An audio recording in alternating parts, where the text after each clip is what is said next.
My name is Joe McGrath. I'm the host of the Automation Insider. I'm also a solutions design lead, so I love to look at data and figure out what process would be the absolute best process. A lot of times that involves some level of sortation, and so I'm always looking for what would the best sorter be, and I end up calling my friends at Tompkins because they have a very unique sorter.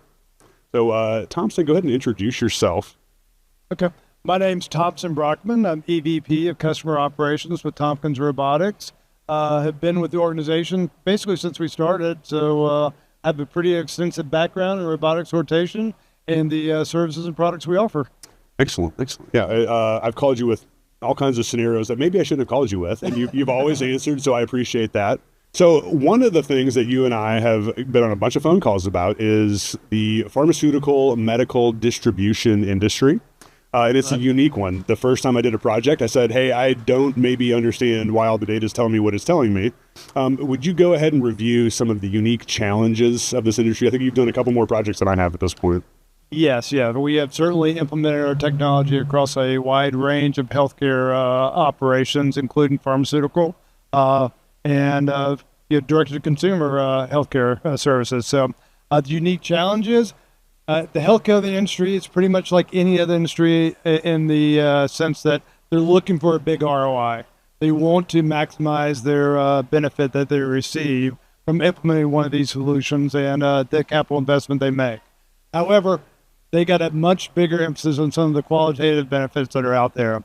So they're looking for accuracy, they're looking for dependability, and they're looking to reduce their cycle time as much as possible. So in accuracy, they need to know exactly what the status of the order is and make sure that everything gets sorted and shipped out correctly. Dependability, they want a system that's going to be up and running that they can rely on. They don't have much appetite for downtime of any system. They need it to be up and running and make sure they get everything out the door on time. And then the timeliness as well. They need the shortest cycle time as possible.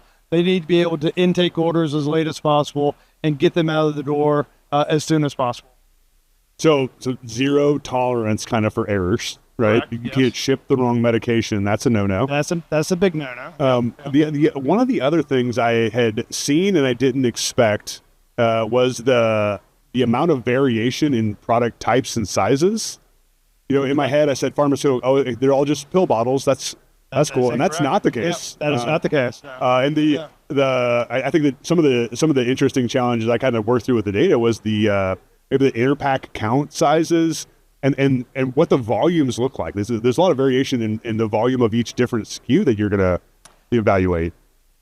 Yeah, so the pharmaceutical industry, a lot of that is fill on demand. That is pretty consistent, but it's the vials are round, they're cylindrical, they roll around, they don't really do what you want them to do, right? And then if you expand beyond just pharmaceuticals, you think about healthcare in general, patients getting what they need after surgeries, medical devices that need to be delivered to hospitals, nurses' stations that need to be resupplied. You think about the variety of product that actually hits those nurses' stations or a patient may order for as part of their HSA. So we're talking gauzes, we're talking large packages, we're talking round. Case of Ensure. A case of Ensure, yes. Right behind a small package. Like the variety is a wild. pack of Depends, to be quite honest with you. Yeah. Very large and bulky. And then you get liquids as well. So things that have a little bit of fragility, you need to take care of, and you can't afford any leaks because it's going to ruin the entire order. Oh, sometimes I have a dynamic center of mass. That is true. Yeah, they send a catapult. Yeah, don't love that. Okay, so I think you kind of hinted to it a little bit, and some things are round, and if anybody's ever tried to sort round things, it can be challenging. It's because they roll. Tompkins, I think, it has a pretty big edge in that because of how you constrain that product. I think I've seen you sort of ball, and it blew my mind the first time I saw it. Now I understand why this is great. But tell me about some of the other challenges, how your particular technology helps overcome that for that healthcare industry. So we talked about the product handling. So our system is designed with a tray that's got a 7-inch slope towards the back. So as operators induct something onto a robot, or even we auto induct that, it will naturally flow to the back of that tray. It's built with 3 walls around there, so we contain that product. So not only does it roll, but it also could rock as it's moving around. It can rock all day. It can roll all day. Rock and roll all night. I think it's the joke that you're. Yes, yeah. Thank you for jumping in. Yeah. But it will get to its destination without a problem. So we provide ridges on the item so it doesn't roll too much. It also reduces the amount of friction that it's going to have as it slides off. So we can enable sortation of product automatically that you could never see in the past. So we can actually take a tennis ball, put it onto our robot, even a soccer ball, and it will rock and roll all day and all night, but it gets to its destination, right? So it will drop directly into the destination. Our robots actually come to a complete stop when it gets there. So we're not flying by a destination at 2 meters a second and trying to fire off a belt and hit that item into there and then have it slam against the wall. I did that with brake rotors, by the way. It was terrifying. So now I really appreciate what you just said. Right. I think it's kind of interesting. I said no technical questions, but maybe we'll pepper in a couple in. You can adjust the tilt angle, so you don't have to rely on it's always 30 degrees. You can change the characteristics of how it's going to leave the T-sort. What are my options there? So you have several options. So you mentioned adjusting the tilt angle. We can actually, based on the product being inducted, we can look at a database and say, oh, this is an item that we want to tilt to 30 degrees. It's also an item that we may want to slow down the raise, the lower the tilt. Actually, also give it more time. So if we want to give it extra time to slide off the tray. Like extra dwell. Extra dwell, yeah. Sit up there and dwell it out. How long we want to stop. We can also adjust how fast we accelerate and decelerate for a particular product as well. So it's by SKU. It is by SKU, product family, whatever the tag that you send us over, we'll adjust it. So you get the case of Ensure that weighs 40 pounds. You're all right, 30 degrees, that's enough. Correct, yeah. Let's let it ride. Yeah. Then you got a small vial, like, all right, well, maybe 10 degrees. It's also based on the destination. So the case of Ensure may go to a conveyor location versus direct in the vial. We want to make sure we hit the angle, the same angle as that conveyor that's going out. So we have a smooth transition off the T-sort and onto the conveyor outlet. I think that, well, you kind of jumped into one of my next questions, but like the variety in types of destinations is also sort of a big selling point. Correct. I know there's the one that you and I just worked on. It had a lot of like maybe orders by floor of a hospital, I guess is probably the best way to state that. But then there's also an area where like, hey, maybe this is like the entire hospital, or it would look more like an e-commerce because of the size of that order. And we don't have the same destination types for those. Yeah, no, we don't.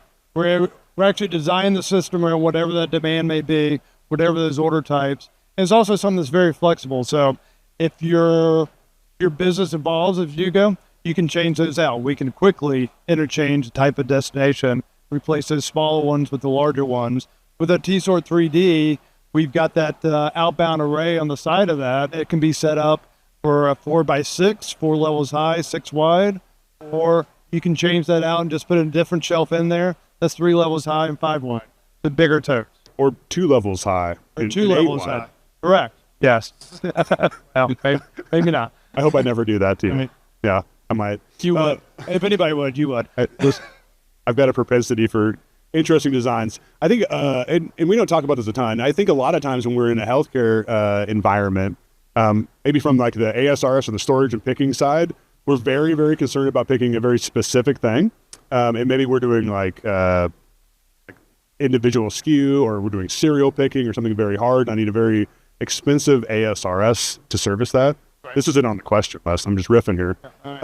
And one of the problems that causes is it makes that project cost really increase, right? And I think one of the techniques I typically use, and add some color to this for me, but we'll make it a batch and sort operation, and that could reduce, I think in my experience, sometimes up to 30% of the overall project cost. So we have a very expensive ASR, so we do something very critical. How do we make this entire project more affordable? Right. Right. So on the ASRS, the objective is to get more picks per presentation, maximize the number of picks you're getting per presentation. So every time that tote is pulled down, because that's a very expensive maneuver, as you alluded to. It can be if you want it real fast and right. Yeah. Right. Yes. And you don't want to pick that tote up, bring it to a pick port, and then just move it over to the next pick port, then just move it over to the next pick port. Bring it down once, present it to a T-sort, and then we can hit every single destination from that pick port. So, and from any pick port out there.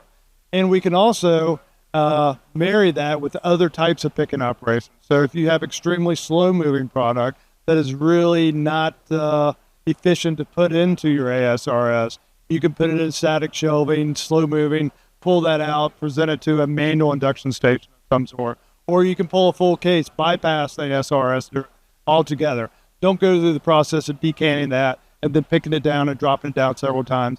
Just pull the full case once, take it to a induction station, and you can empty that case out completely right there.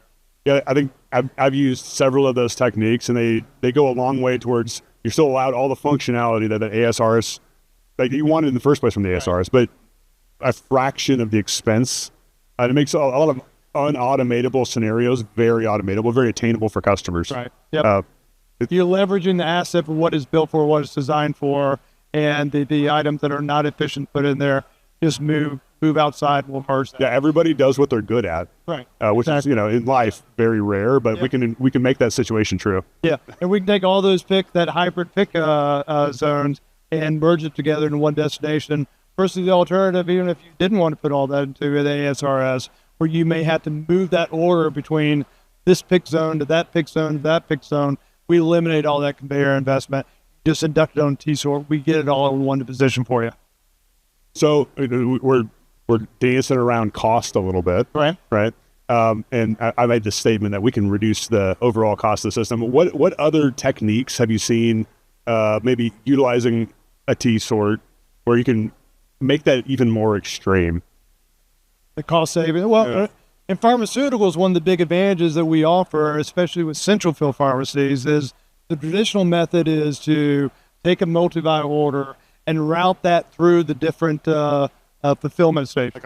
Like a pick and pass? A pick and pass, but it's a fill and pass, right? So I got to take it to robotic filling station number 1, dispense that product into that vial, drop that into the vial, then take that tote, pass it around to a manual fill station, then pass it around to another fill station. So not only does that create a lot of labor and moving that around, a lot of floor space, but it also extends the cycle time to get that order filled.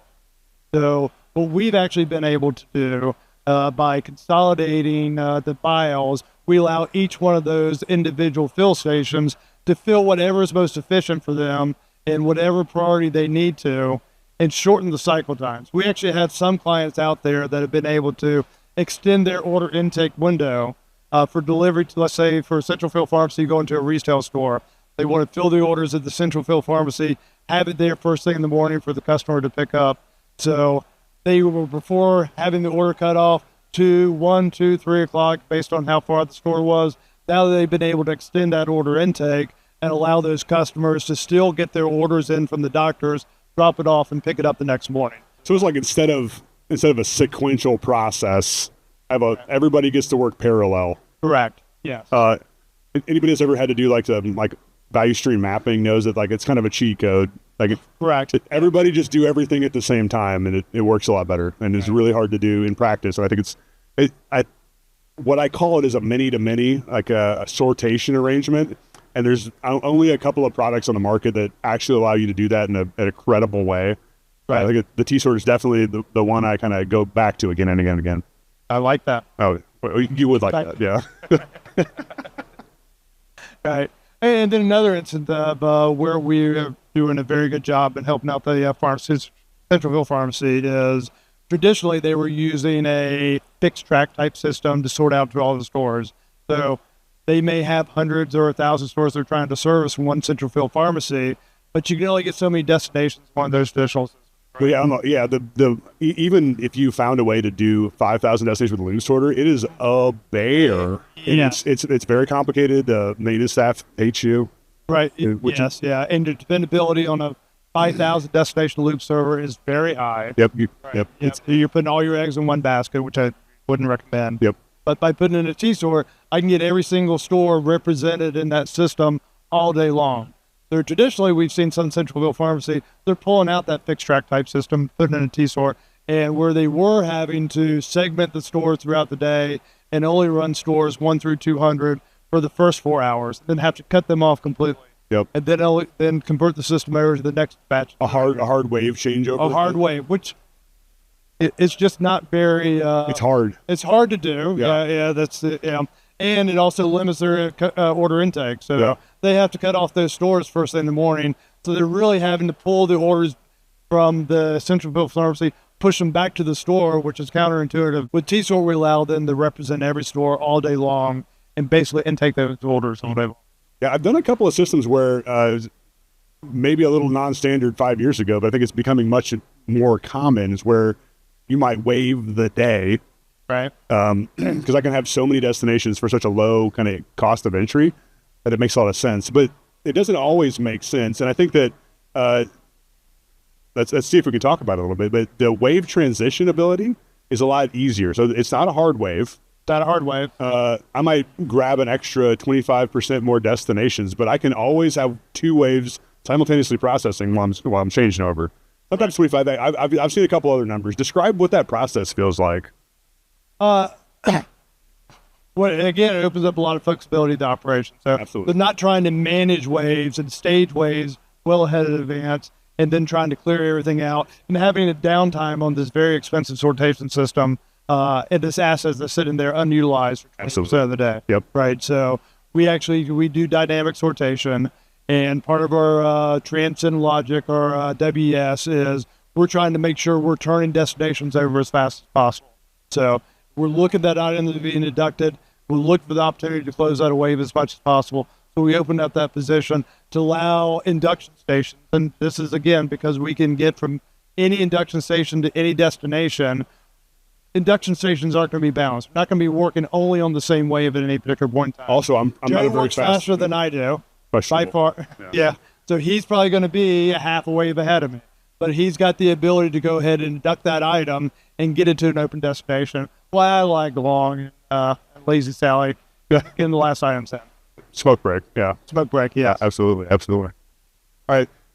Thompson, thank you very much for coming out and talking with me today. This is pretty cool. It's the first time I've done one of these in an open room with a microphone, so, it's terrifying. Live podcast. All right. What an option. Yeah. Thank you. I got a little small round of applause. Appreciate it. Yep. I appreciate you very much. Yeah, absolutely wonderful. Yeah. We'll be in contact. Yeah. Have a great MODEX. Yeah, everybody following along at home, check us out on Spotify or Apple Music or wherever you download podcasts, and we will see you on the next one.